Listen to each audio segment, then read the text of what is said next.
अच्युतं केशवं रामनारायणं कृष्णदामोदरं वासुदेवं हरिं श्रीधरं माधवं गोपिकावल्लभं जानकीनायकं रामचन्द्रं भजे।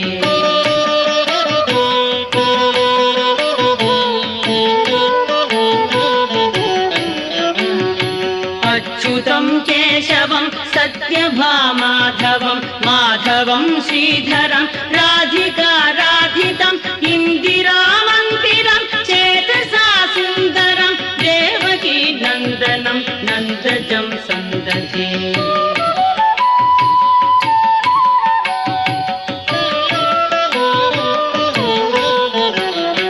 विष्णवे जिष्णवे शङ्खिने चक्रिणे रुक्मिणी रागिणे जानकी जानये वल्लभी वल्लभायाच्युतायात्मने कंसविध्वंसिने ते नमो वंशिने।